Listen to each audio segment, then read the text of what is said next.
balita. Mula sa bulwagang pambalitaan ng UNTV, si Rosalie Cos. Magandang tanghali, ito ang Balita Weekend Edition. Narito ang mga headlines.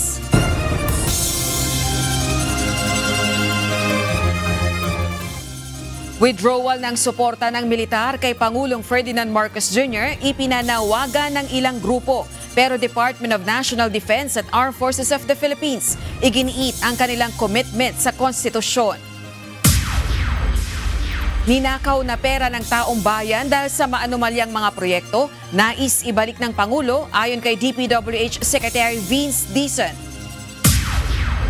Embahada ng Korea, nilinaw na unrelated o walang kaugnayan sa pamahalaan ang suspension sa loan study sa isang bridge project sa Pilipinas. At Vice President Sara Duterte, hinamong isantabi ang parliamentary courtesy sa budget deliberation sa September 16. Nagkilos protesta ang iba't ibang grupo kahapon bilang pagtutol sa lumalalang isyu ng korupsyon sa bansa. Sigaw nila na mawakasan na ang katiwalian sa pamahalaan at maibalik ang bilyong-bilyong pisong halaga ng umano'y ninakaw na pera ng taong bayan. Ito ang balita ni Jed Neresina. Nanawagan ng grupong Bangon Sambayanan sa Armed Forces of the Philippines o AFP para sa tinatawag nilang conscience call. Paliwanag ni Eric Celis, mas mapapabilis ang pananagot sa mga sangkot sa umano'y maanumalyang flood control project kung aalisin ng AFP ang kanilang suporta kay Pangulong Ferdinand Marcos Jr. Let the constitutional line of duty of the armed forces be their call of conscience. Ano po yun? That the armed forces of the Philippines shall be the protector of the state and the people. And Marcos and Romualdez are not the state. They are not the government either. Sa panimulang kilos protesta ng grupo kahapon sa EDSA Ortigas, dala nila ang panawagan na ang dapat managot ay ang Pangulo at si House Speaker Martin Romualdez. Ayon kay Celis, naniniwala sila na ang mga namumuno sa pamahalaan ang pangunahing dahilan kung bakit malalakas ang loob ng ilang mambabatas at iba pang kawani ng gobyerno na gumawa ng garapalang korupsyon sa pamahalaan. Mapapadali pong lahat ng ito. Kung dumagsa ang tao sa lansangan, mapipilitan ang Armed Forces of the Philippines to withdraw support from the Commander-in-Chief. Ito ang pinakamabilis na transisyon. Hindi tayo lalabas doon sa constitutional line of succession. Ibig sabihin po, nasa batas pa rin ang pagkilos natin. Dagdag pa niya, wala nang takot ang mga ito sa paggawa ng katiwalian dahil wala namang naparurusahan sa kasalukuyang sistema. Bukod sa EDSA Shrine, kaliwat kanang kilos protesta rin ang isinagawa ng iba pang mga grupo. Ayon sa pagkakaisa at lakas ng mamamayang galit na sa korupsyon o grupong Palag na Ako, layo ng kanilang protesta na tutulan ang lumalalang isyu ng katiwalian sa gobyerno. Partikular na ang mga maanumalyang flood control project na anila ay nagiging pugad ng korupsyon at kickback. Kaya po kami nandito para po ipunin namin ang mga tao dahil nga po sa mga anomalya sa gobyerno. Ngayon po nananawagan po kami sa September 21, pwede na po tayo lumabas ng bahay, magkaisa at pumunta po sa Luneta po. Iyon po ay para po tutulan at ang ating mga korupsyon sa ating gobyerno. Bukod sa iba't ibang grupo, ilang individual din ang personal na nakiisa sa mga protesta laban sa mga nangyayaring katiwalian sa pamahalaan. Hindi ko na rin kayang magtiis na nasa bahay lang at walang gagawin. Kasi sobra na ho yung nangyayari sa pamahalaan natin. Puro kurakot na lang ng ginagawa ng mga tao sa gobyerno na hindi naman nila pera ang pinaghirapan. Pera ng bayan, kukurakutin lang nila. Sobra na, hindi na tama yan. Nakakagigil, nakakagalit. Sa totoo lang, dapat mag-resign na yung mga kurakot. Wakasan na ang korupsyon. Hindi na tama ito nangyayari. Naiiyak ako sa loob ko. Talagang masakit sa damdamin yung nangyayari dito. Bilang pakikiisa sa Black Friday protest kahapon, nag-walkout din ang higit 3,000 estudyante ng University of the Philippines, Diliman. Bukod sa pagkondena sa korupsyon, iginiit rin ng mga ito ang pananagutan ng Administrasyong Marcos Jr. hinggil sa mga nangyayaring issue sa bansa. Inaasahan na sa mga susunod na araw ay magkakaroon muli ng pagkilos mula sa iba't ibang grupo dala ang panawagan na maibalik ang bilyong-bilyong pisong halaga ng pera na umano'y ninakaw sa mga flood control project at managot ang mga nasa likod ng isyong ito. Jedne Resina, UNTV News and Rescue. Diyos ang aming sandigan, serbisyo publiko ang aming pinahahalagahan.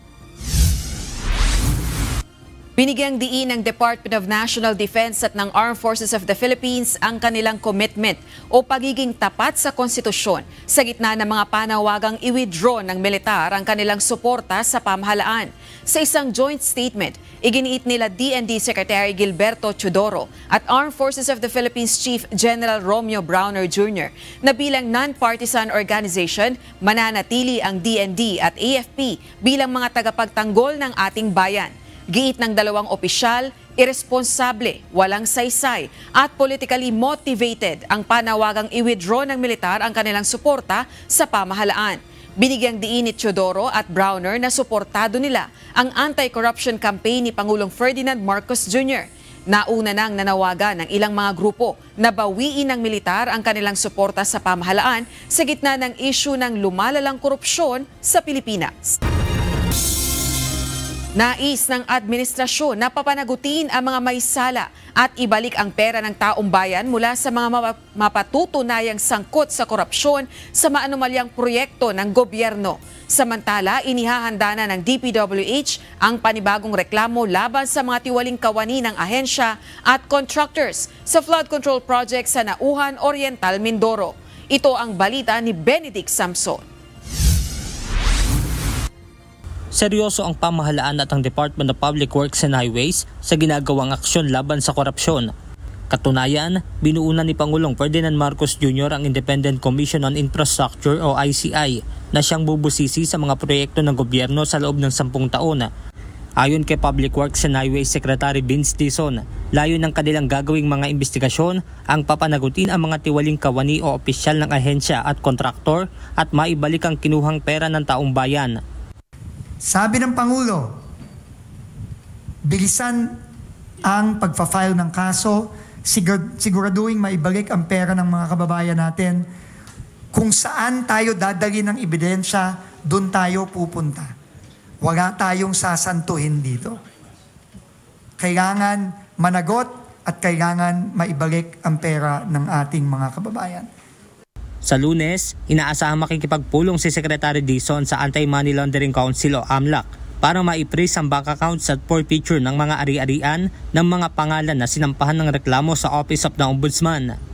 I will meet with the Anti-Money Laundering Council sa Lunes para ma-discuss na natin ang possible freezing and later on forfeiture of assets ng mga involved dito sa grabing pagnanakaw ng pondo ng bayan.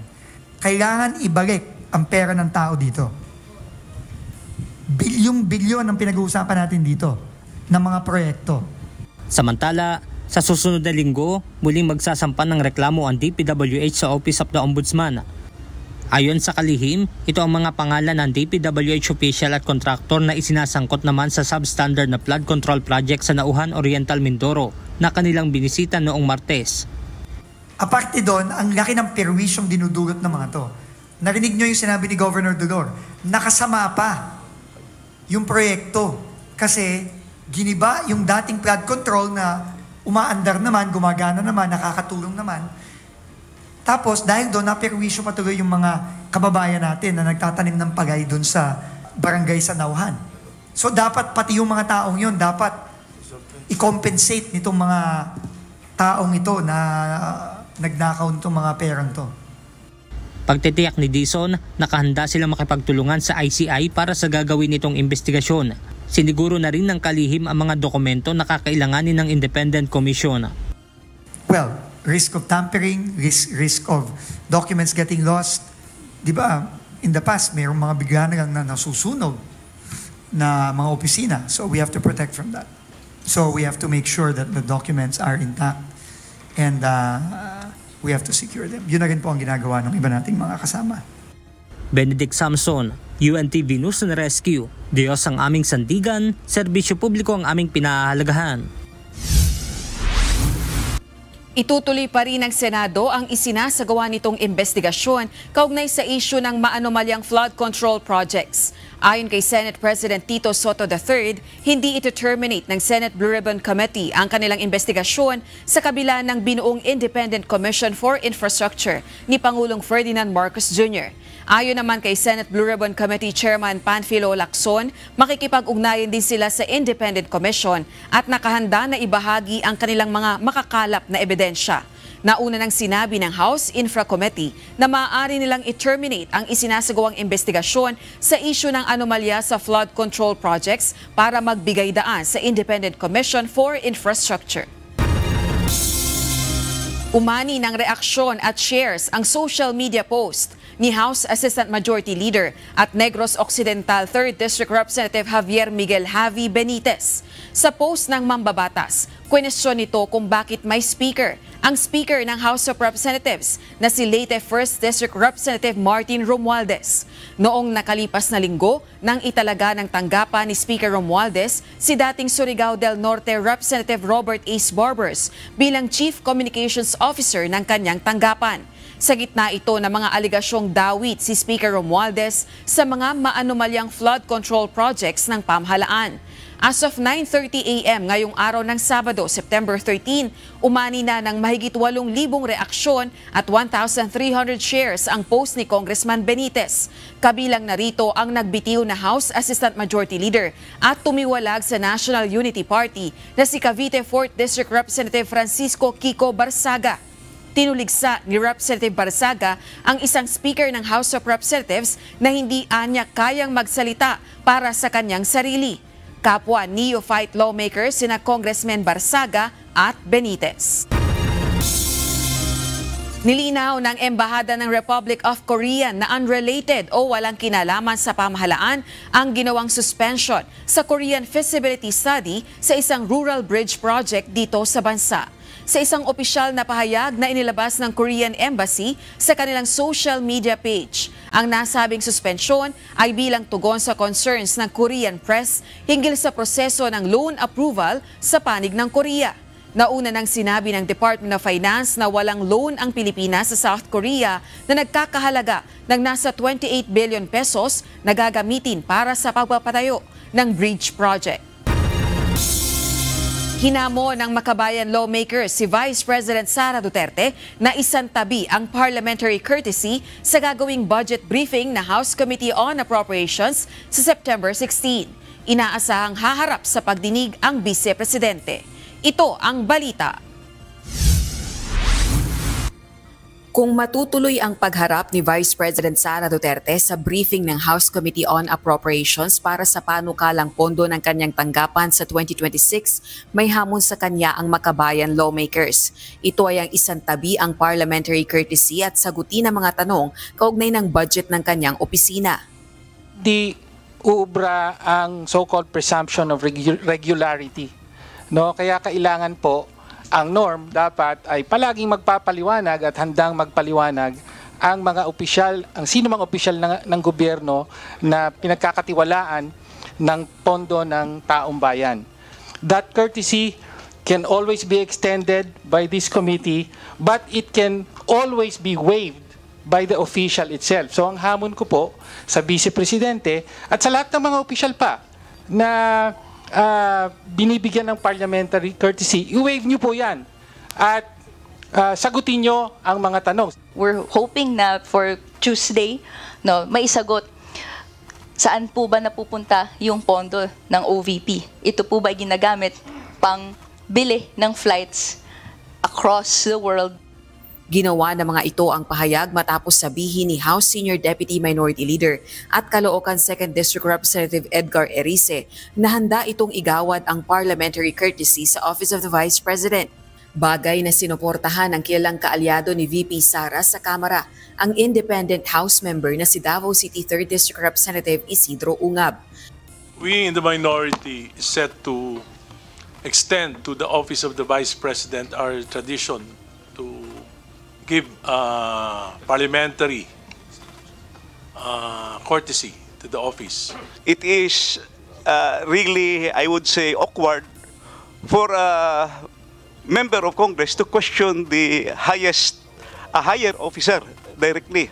Pero pagdating doon sa floor, pwede because question will be congressman to congressman. That's really the rationale on here. But there were instances when the higher official or the co-equal official, like the Vice President, waived his or her parliamentary, I would say, parliamentary courtesy or parliamentary privilege.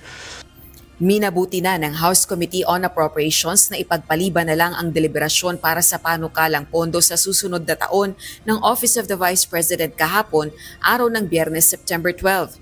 Ito ay matapos sumulat ang opisina ng Vice Presidente kay House Committee on Appropriations Vice Chairperson at Palawan 2nd District Representative Jose Alvarez, kung saan nakasaad na itinatalaga ang Assistant Chief of Staff nitong si Lemuel Ortoño para dumalo sa pagdinig. Si Congressman Alvarez ang sponsor ng budget para sa OVP at iginiit na batay sa tradisyon, ang tagapanguna o undersecretary dapat ang humarap sa House panel para ipagtanggol ang budget proposal ng tanggapan. Pinayuhan na lang nito ang OVP na wag nang pumunta sa House of Representatives at ire-reschedule na lang ang budget briefing sa September 16, araw ng Martes. Sa pahayag ni Representative Alvarez, dadalo umano si Vice President Duterte sa rescheduled budget hearing. Noting the inconsistency doon sa letter, ako na mismo ang nag-advise sa kanilang umaga na wag na kayong pumunta dito dahil ganon din kung wala si Yusek Zulaika Lopez. And then I have the assurance of the Vice President na she will attend by next week. Sa susunod na linggo, inaasahan ang huling linggo ng budget briefing ng House Committee on Appropriations para sa iba pang pangunahing ahensya ng pamahalaan. Rosa Licoz, UNTV News and Rescue. Diyos ang aming sandigan, serbisyo publiko ang aming pinahahalagahan.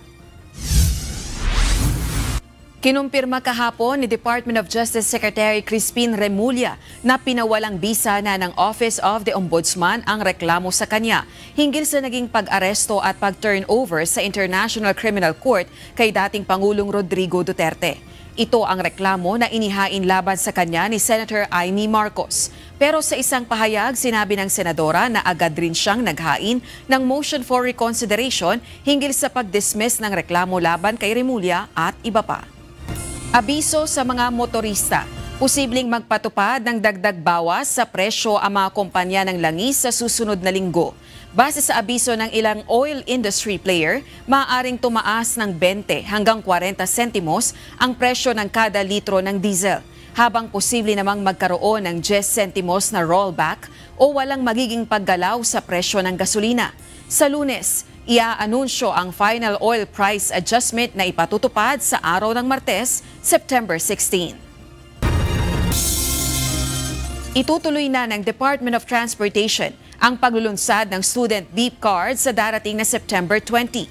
Naantala ang paglulunsad ng student beep card na nakatakda sana noong September 15 dahil sa ilang system issues. Sa pamagitan ng student beep card, otomatiko na ang 50% discount sa pamasahe sa MRT3, LRT1 at LRT2 na mga estudyante. Simula September 20, magiging on-the-spot na ang printing ng student beep cards. Gayun din ang white beep cards para naman sa mga senior citizen at persons with disabilities o PWDs. Sinuspindi na ng Land Transportation Office ang lisensya sa pagmamaneho ng driver na gumamit ng kanyang kaliwang paa sa pagmamanibela. Viral sa social media ang video ng isang driver na minamaneho ang sasakyan gamit ang kanyang paa sa manibela na ayon sa LTO ay lubhang delikado, hindi lamang para sa driver kundi maging sa iba pang mga motorista na makakasabay nito sa kalsada. Pinatawa ng LTO ng 90-day suspension ang lisensya ng driver habang ipatatawag din sa Lunes, September 15 ang registered owner ng sasakyan at inilagay na rin ito sa alarma. Ipatutupad na simula bukas ang mas mataas na singil sa terminal fee sa Ninoy Aquino International Airport o NAIA. Ito ang unang beses na muling magtataas ng singil sa terminal fee ang NAIA makalipas ang 20 taon. Batay sa bagong rate adjustment, magiging 390 pesos na ang bayad para sa domestic flights mula sa kasalukuyang 200 pesos. Habang magiging 950 pesos na ang bayad sa international flight mula sa 550 pesos. Nauna nang sinabi ng management ng NAIA na gagamitin ang karagdagang pondo para sa renovation ng Terminal 1 at 3. Gayon din ang gastos para sa equipment ng Office of the Transportation Security at paglalagay ng e-gates sa airport. Exempted naman o hindi kasama sa magbabayad ng terminal fee ang mga overseas Filipino workers, atleta at mga kasama sa religious pilgrims. Ipinagdiriwa ngayong araw ang ika-68 kaarawan ni Pangulong Ferdinand Marcos Jr. At bilang bahagi ng selebrasyon ng birthday ni PBBM, inilunsad ngayon ang Handog ng Pangulo program sa ilang lugar sa bansa. Sa Albay, nagsagawa ng free medical services ang Handog ng Pangulo program. Habang sa Caraga Region, nagbenta ang pamahalaan ng 20 pesos per kilo na bigas para sa ating mga kababayan. Libre rin sa lahat ng DOH Hospital ang medical treatments, laboratory test at procedure ngayong araw ng Sabado dahil sa kaarawan ni PBBM. Bukod sa medical services at murang bigas, iba't iba pang serbisyo at assistance ang ipinagkaloob ng ilang government agencies para sa ating mga kababayan para sa pagdiriwang ng kaarawan ng Pangulo. Inianunsyo ngayon ng Bureau of Customs ang gagawing pagtatatag ng Balikbayan Action Center na layong protektahan ang shipments ng mga overseas Filipino workers o OFWs. Ayon kay Customs Commissioner Ariel Nepomuceno, trabaho ng gagawing Balikbayan Action Center ang maayos at tamang pag-handle sa shipment ng mga OFW kabilang na ang kanilang mga balikbayan boxes. Ang bagong Action Center ay pangungunahan ng Assessment and Operations Coordinating Group, Post-Clearance Audit Group, Port Operations Service at Public Information and Assistance Division ng Bureau of Customs. Isang tawag mula sa 911 mula sa isang bangko sa Quezon City ang naging susi sa pagkakaaresto ng 11 sospek sa pagdukot sa isang 78 anyos na Filipino-Chinese na negosyante. Ayon kay Interior Secretary John Vic Remulla nitong Biyernes. Ayon kay Remulla, agad na tumawag ang mga tauhan ng bangko sa Philippine National Police matapos mapansin ang kahinahinalang sitwasyon. Ilang minuto lamang ang lumipas, dumating ang mga pulis. Inaresto ang 3 sospek, kabilang ang 3 retiradong sundalo at nailigtas ang biktima. Kasunod ng paunang operasyon, naaresto rin ang 2 pang babaeng sospek at 1 lalaki. Kinabukasan, Biyernes ng umaga, 5 pang individual ang nadakip. Tumanggi si Remulla na ibunyag ang mga detalye ukol sa 3 retiradong sundalo na dating miyembro ng Philippine Marines. 2 sa kanila ay honorably discharged, habang ang isa ay dishonorably discharged. Pinuri rin ni Remulla ang PNP Anti-Kidnapping Group sa kanilang tamang pagresponde at pagsunod sa protocol ng buying time upang mapilitang dalhin ng mga sospek ang biktima sa bangko na naging daan sa mabilis na aksyon ng mga otoridad. Formal na naghain ng diplomatic protest ang Department of Foreign Affairs o DFA ng Pilipinas laban sa plano ng China na magtatag ng bagong pambansang nature reserve sa Scarborough Shoal. Ayon sa pahayag ng DFA nitong Biyernes, ang naturang hakbang ng China ay labag sa soberanya ng Pilipinas at hindi kinikilala ang karapatan ng bansa sa nasabing bahagi ng West Philippine Sea. Sa panig ng China, iginiit ng Beijing na layunin ng itatatag na conservation area na mapanatili ang biodiversity, katatagan at pagpapanatili ng Scarborough Shoal. Gayunpaman, naninindigan ng Pilipinas na ang naturang lugar ay bahagi ng exclusive economic zone ng bansa. Patuloy ang panawagan ng DFA sa China na igalang ang mga desisyon ng international law kabilang ang 2016 arbitral ruling na pumabor sa Pilipinas. Nanawagan din ang ahensya sa komunidad internasyonal na bantayan ng mga hakbang na maaaring makaapekto sa kapayapaan at seguridad sa rehiyon. Mananatili sa loob ng kulungan si dating Negros Oriental 3rd District Representative Arnulfo Teves Jr.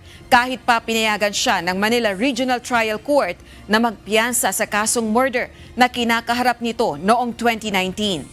Ito ay may kaugnayan sa kasong pagpaslang sa bodyguard ni Basay Mayoral Candidate Cliff Cordova noong May 2019 na si Lester Bato. Bukod pa ito sa kasong murder na kinakaharap rin ni Teves dahil naman sa pagpatay kay dating Governor Roel Digamo at siyam na iba pa noong March 2023 o ang tinaguriang Pamplona Massacre. Sa ngayon ay nakapiit si Teves sa NBI facility sa loob ng maximum security compound ng New Bilibid Prison.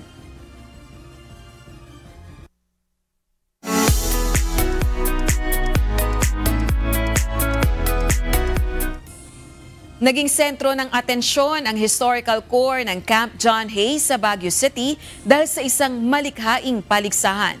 Mga terrarium na may temang Enchanted Forest ang tampok sa kauna-unahang John Hay Terrarium Making Competition. Ito ang balita ni Grace Doctolero.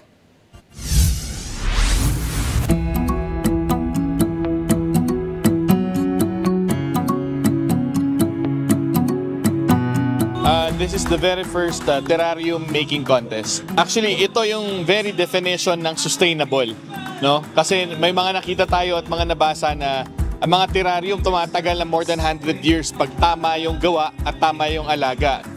Pistolang maliliit na sinehan ng kalikasan ang ipinamalas ng mga kalahok sa isang terrarium design competition na ginanap kamakailan sa Camp John Hay.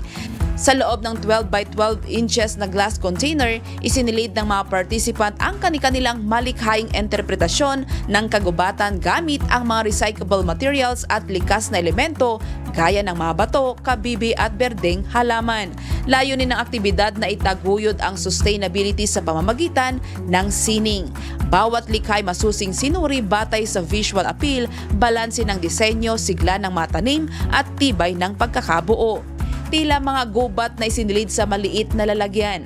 Ang mga terrarium ay nagsilbing paalala sa kahalagahan ng kalikasan sa gitna ng modernong pamumuhay. Bahagi rin ng pamantayan sa judging ang pagsunod sa temang Enchanted Forest na sumasailalim sa likas na yaman ng Cordillera at ng mismong Camp John Hay. Sa kabuuan, naging tagpo ito ng sining, kalikasan at pangangalaga sa kapaligiran. Isang malikhaing hakbang tungo sa mas luntiang kinabukasan. We are encouraging our youth to engage in these kinds of activity. Napakaganda po nito, napaka-sustainable. And of course, magkakaroon po tayo ng kultura kung saan sino-showcase natin yung hindi lang basta talento pero yung pagmamahal natin sa sustainable environment. Nahikayat at na-inspire ang mga kabataang lumahok sa mga likha. Growing up parang nasa city po kasi parang lagi nakapalibutan ng mga buildings, ingay. So parang fresh start po pag nakakita po ng mga ganitong artworks ng terrarium. Nakaka-inspire din po na parang mag-try. Kaya po, kasi imagination is your own limit. Samantala, ang kampiyon na si James William Beronia na isang aquascaper din aminadong sa huling araw lamang nag-research ng mga basic needs ng terrarium. Nag-start po ako is pandemic 2020. So, yun po yung pinaka-start ko talaga. Terrarium, paludarium sa aquascape. Pero more on aquascape po talaga ako. So, aquarium po talaga siya. Tapos, terrariums, lately na lang po. Kahapon nga lang po ako nag-research about terrariums. So, yung mga basic needs ng terrariums, kahapon ko lang ni-research bago matulog. Hobby ko lang siya kasi pandemic. So, depression, anxiety, everything.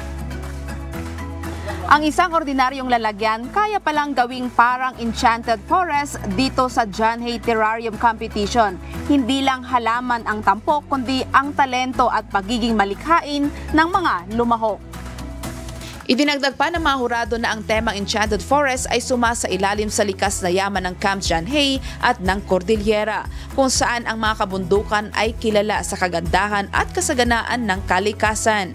Nakita rin ng mga organizers ang pagkakahilig ng mga Baguio residents sa creative industries kagaya ng terrarium making, aquascaping at iba pang uri ng eco arts na hindi lamang nagpapakita ng talento kundi nagbibigay din ng alternatibong kabuhayan.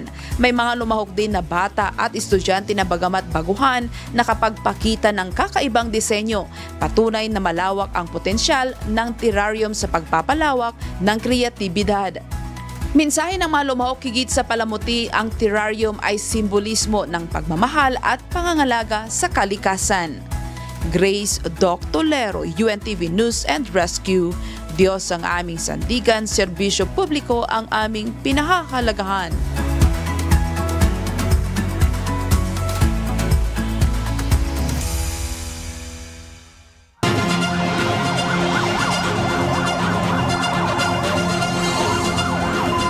Nirespondihan ng UNTV News and Rescue ang 3 magkakahiwalay na insidente sa Bacolod City. Kabilang na dito ang isang senior citizen na nahirapang huminga, gayon din ang sugatang lalaki at babae sa magkahiwalay na sitwasyon. Ito ang balita ni Rowan Reyes. Dire yo, batsagan mo. Pinduton ko. Dire, are. Batsagan mo na eh. Pinduton ko. Sakit. Dire. Sakit. Dire. Sakit. Isang sunog ang nasaksihan ng UNTV News and Rescue sa Lopez Haina Street, Barangay 27, Bacolod City, alas 12:30 ng madaling araw, September 12. Saktong nag-roving ang team malapit sa lugar kaya agad nakaresponde sa pangyayari. Habang nakastandby ang team ay tinulungan nila ang isang 77 anyos na lalaki na nahihirapang huminga. Isa siya sa nakatira sa lugar at pati ang kanilang bahay ay nasusunog. Malsa mo lang doon kamot. Malsa mo lang. Okay, sige. Okay. Ang nare-aring TL, mag-iyo mo lang yan, ha? Okay, makatindog ko lang yan tayo ba? Napag-alaman na ang pasyente ay mayroong hika at kasalukuyang may sakit na tuberculosis. Binigyan ng paunang lunas ng team sa pamamagitan ng pagbigay ng oxygen sa pasyente upang makaramdam ng ginhawa sa paghinga. Tumanggi na rin ang pasyente at kanyang pamilya na dalhin siya sa ospital. Inhale. Buga. Save.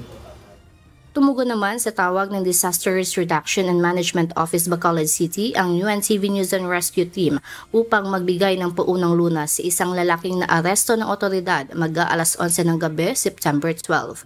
Nagtamo ang 45 anyos na lalaki ng mga gasgas iba't ibang parte ng katawan at dumadaing din na nahihirapang huminga. Matapos i-assess ng team ay agad binigyan ng oxygen ang pasyente dahil bumaba sa normal level ang kanyang oxygen saturation. Napag-alaman na may hika ang pasyente. Matapos ang 5 minuto ay nagnormal na ang oxygen level ng pasyente at tumanggi nang magpadala sa ospital. Isang babaeng sugatan ang nilapatan ng pangunang lunas ng UNTV News and Rescue sa Bacolod City Police Station 3. Tumugon sa tawag ng Disaster Risk Reduction and Management Office Bacolod ang team mag-aalas 2 ng madaling araw, September 13. Pinagsusuntok umano ang babae ng kanyang asawa dahil sa pagtatalo at dala ng kalasingan ng lalaki. Nagtamo ng punctured wound sa noo at pamamaga sa kanang bahagi ng kanyang cheekbone ang babaeng pasyente. Agad namang nilapatan ng paunang lunas ang mga nasabing injury at minonitor ang kanyang vital signs. Tumanggi nang magpadala sa ospital ang babae at nagpasya na lamang na magpahatid sa mobile ng otoridad pauwi sa kanilang bahay. Sa mga nangangailangan ng agarang tulong sa panahon ng aksidente o sakuna, makipag-ugnayan po sa UNTV NAR Hotline 8911 UNTV o 8911-8688. Roan Reyes, UNTV News and Rescue. Diyos ang aming sandigan, serbisyo publiko ang aming pinahalagahan.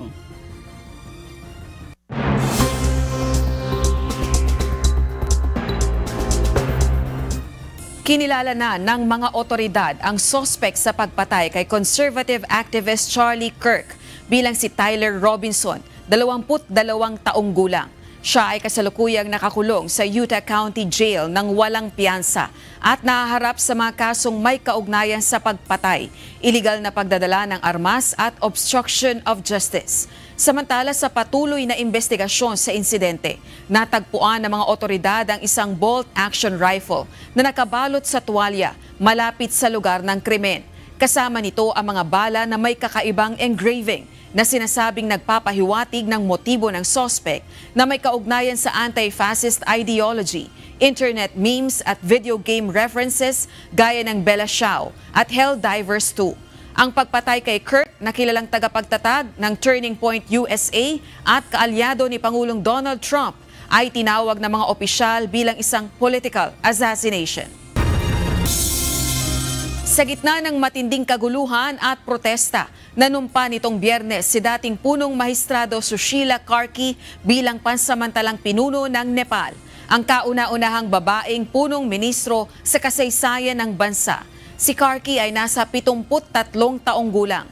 Ang kanyang pagkakahirang ay bunga ng isang pambihirang kilusang pinangunahan ng mga Gen Z na nagsimula bilang online protest laban sa marangyang pamumuhay ng mga anak ng politiko o Nepo Kids. Mula sa social media, lumawak ang galit ng kabataan sa lansangan, humantong sa karahasan at tuluyang nagpabagsak sa pamahalaan ni dating PMKP Sharma Oli. Sa pamagitan ng informal na botohan sa messaging app na Discord, ipinahayag ng libu-libong kabataang aktivista ang kanilang suporta kay Karki na kilala sa kanyang integridad at matibay na panindigan laban sa katiwalian. Isa sa mga pinakamatinding tagpo ng protesta ay ang pagsunog sa Singha Durbar, ang sentro ng mga ministeryo ng pamahalaan noong September 9. Tinanggap naman ng India ang balita ng bagong pamunuan. Sa pahayag ng Ministry of External Affairs, umaasa ang New Delhi na ang pagbabago ay magdudulot ng kapayapaan at katatagan sa rehiyon. Narito naman ang salita ng Diyos na ating sandigan mula sa aklat ng Awit 107, 21 hanggang 22 na nagsasabi, O purihin ng mga tao ang Panginoon dahil sa kanyang kagandahang loob at dahil sa kanyang kagilagilalas na mga gawa sa mga anak ng mga tao at mangaghandog sila ng mga hain na pasalamat at ipahayag ang kanyang mga gawa na may awitan.